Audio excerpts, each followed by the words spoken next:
The Charlotte Hornets were down by 19 points,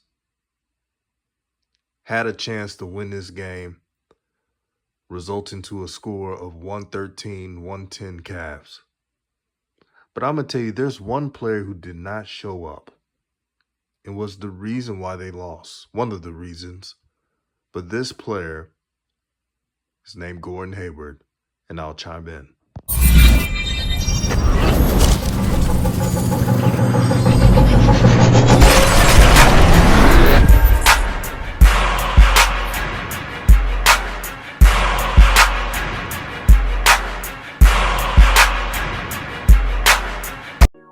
What's good with everyone? This is DJ's Raw Uncut Truth, giving you the raw content that you deservedly need. And the Hornets almost pulled off the comeback. Valiant effort. But this is what they got to learn. They got to have better starts. Again, it goes to coaching. Every time there's an error or someone picks up a foul or there's a turnover, the coaching staff finds a way to bench key players, and that can't go on. You got to allow your players to make mistakes, because if there's one thing that the Hornets have shown all season, even last year, that through adversity, they can find a way to come back within the game. They've always been this way. This is their motto. They try and they don't give up for the most part. But shout out to LaMelo, man. This season, so much adversity, so many trials and tribulations, and dealing with this team. He's finally playing games where he's averaging barely 30 minutes a game. This game he had 34 minutes. About time. Last week's game he had 33 minutes. So it's getting better with minutes, but I gotta see it more. Terry Rozier, 23 points. They attacked the basket. It took some key shots. I know they were kind of streaky as a team. LaMelo shot 5 for 8 from 3, but I'm not just excited about that. I'm excited how he mixed his bag. Floaters, mid-range, wild shooting threes. That opens up an offense. LaMelo did foul out of this game. Really, he took 2 fouls to foul out to send the Cavaliers players to the free throw line to narrow this game. Miles Bridges didn't shoot well today, but he was energetic and he showed up on the defensive end, made some key stops. But Evan Mobley and the Cavaliers, they're really good. They're really good.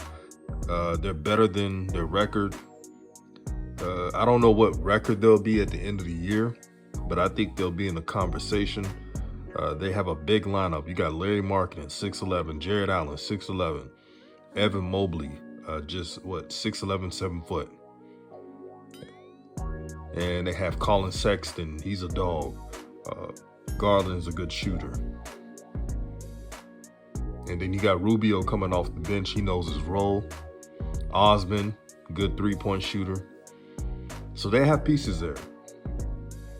The Hornets were destroyed by the zone defense, aka the auto zone defense, I like to call it.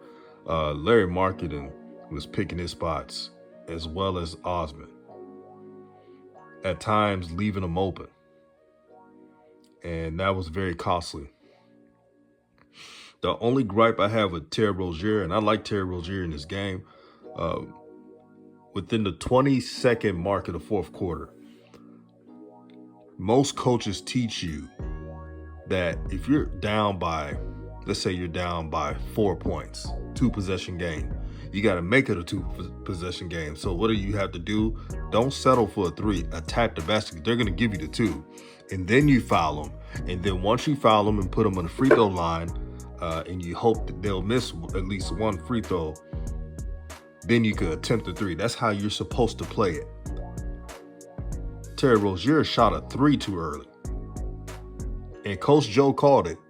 He said that's going to be costly because all Garland had to do, he made one free throw and then he missed the second. Time went off. They got to learn from that. Now, we all know that Terry Rozier is a clutch player.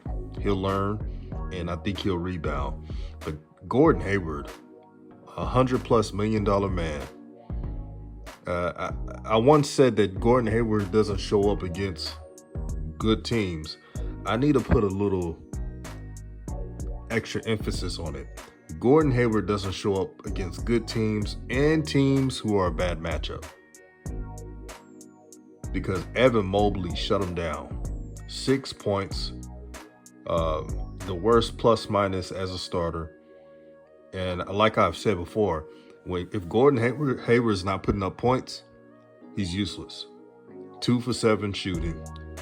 This is the first game of the season where Gordon Hayward doesn't play 30 minutes or more. So that tells you something. Miles Plumlee, trash today. 1 for 2 field goals, 2 points, 7 rebounds. Really didn't provide any spark. Was getting destroyed by the Cavaliers' big man. And they made Jared Allen look like the second coming of Kareem Abdul-Jabbar. They should have called him Kareem Abdul-Allen, because that's how he was looking like. The Cavaliers at one point really had a couple of lulls in their game. Again, shout out to the OG Coach Joe. He predicted that the Cavaliers could come back, and they almost did. They almost did, because the Hornets, no matter what we say about their coaches and how they do things, the Hornets do not give up. They never give up. Ish Smith played 11 minutes. That's a rarity, but he really didn't play well in this game. Oubre, and I know Oubre shot 1 for 8, but Oubre was more useful than Hayward in this game because he had athleticism and he could defend better than Gordon Hayward. PJ Washington had 18 points in 17 minutes. Good performance for him.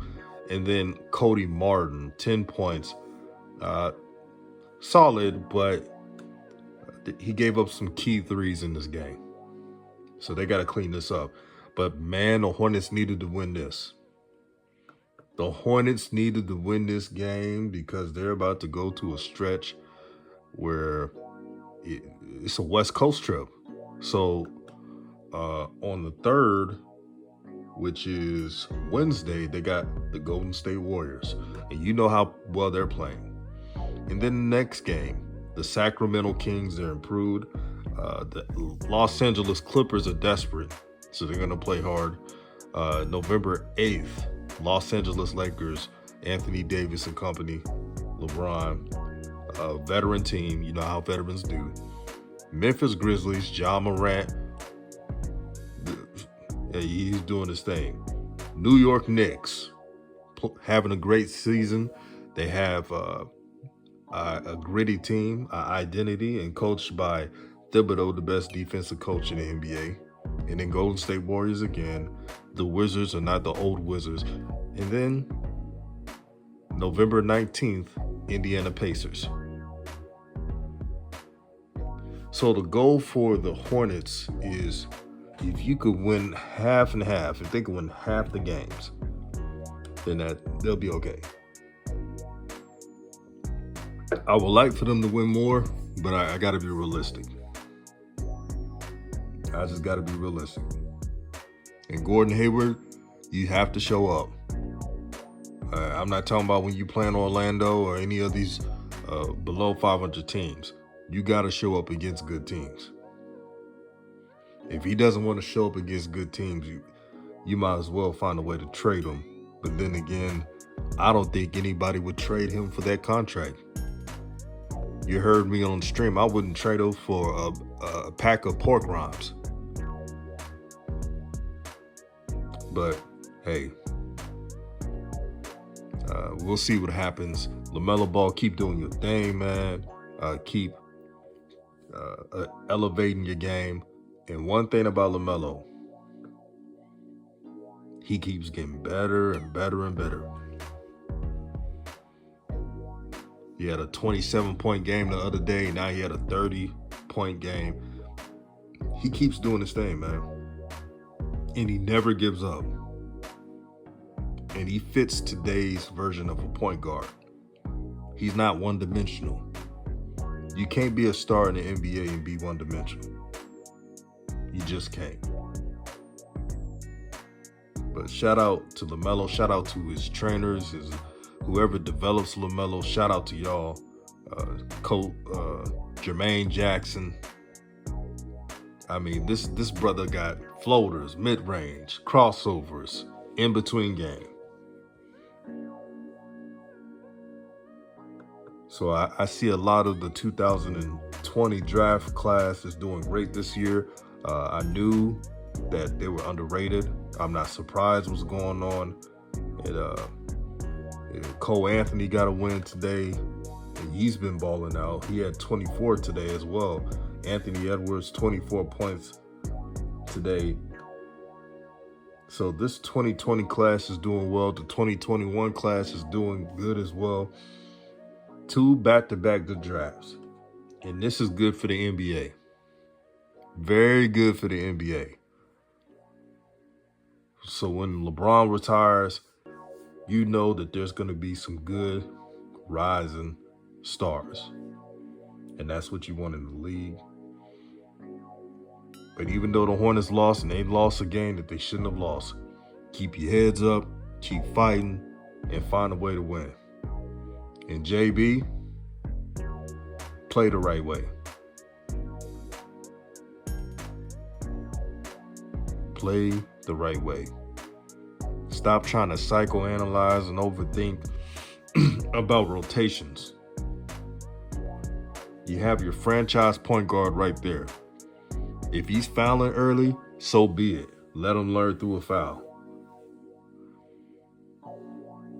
But it's beyond that. It's beyond if he's picking up a foul too early. He seems to love Ish Smith playing. And Ish is a solid backup. Got no problems with him. But this is the formula. In the second half was the formula. You control things with your point guard. Stop doing that positionless crap.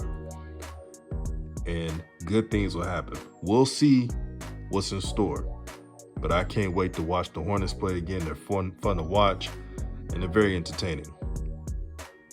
But this is DJ's Raw and Cut Truth, giving you the raw content that you deservedly need. Peace and blessings to everybody.